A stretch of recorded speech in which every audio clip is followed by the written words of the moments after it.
अरब के तपते सहराओं और आग बरसाती धूप से कौन वाकिफ नहीं।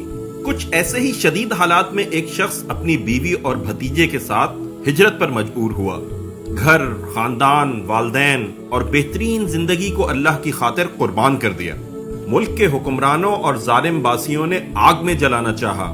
इसने अपनी रब की रजा के लिए अपनी जान को कुर्बान करना कबूल कर लिया। रब का हुक्म हुआ कि अपनी इकलौती और बड़ी दुआओं के बाद मिलने वाली औलाद को अपने हाथों ज़िबा कर दो। इसने अपने रब की रजा के लिए बच्चे को कुर्बान करना कबूल किया। अल्लाह ने इस शख्स की औलाद के जरिए की जाने वाली इस आजमाइश को इतना पसंद फरमाया कि इसकी कुर्बानी की सुन्नत को क़यामत तक के लिए जारी कर दिया।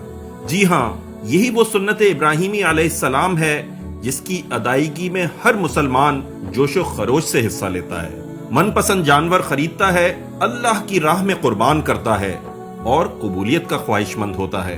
लेकिन मुसलमानों, इन्हीं इब्राहीम अलैहिस्सलाम की सुन्नत ये भी है कि शिर्क से भरे मुआशरे में लोगों को तौहीद की दावत पेश की जाए, इस्लाम को अपना मिशन बनाएं और इस राह में अपनी अजीज तरीन चीजें कुर्बान कर दें।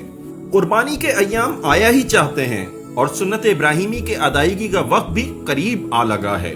लेकिन एक लम्हा रुकिए और जरा अपने दिल में झांकें और सोचें, जहां हम अल्लाह की रजा की खातिर बड़े कीमती जानवर कुर्बान करते हैं, वहीं अपनी मर्जी को भी अल्लाह के आगे कुर्बान करें। जहां हम बड़ी दूर दूर से अच्छा जानवर कुर्बानी के लिए तलाश करके लाते हैं, वहीं करीब के किसी भूखे, मोहताज और बेवा को भी तलाश करें।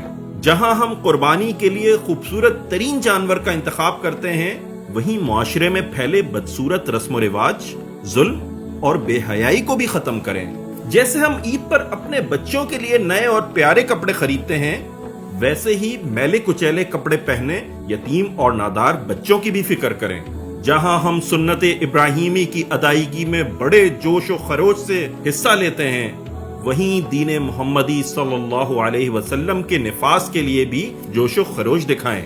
मुसलमान भाइयों और बहनों, कुर्बानी सुन्नत इब्राहीमी और सुन्नत मोहम्मदी अलैहिमुस्सलातु वस्सलाम है, लेकिन इन दोनों अंबिया की सुन्नत ये भी है कि सिर्फ अल्लाह को बड़ा माना जाए, किसी से खौफ ना खाया जाए, अल्लाह के पैगाम को फैलाने के लिए दिन रात एक कर दिया जाए और इसके दीन के क़याम की राह में अपना सब कुछ कुर्बान कर दिया जाए।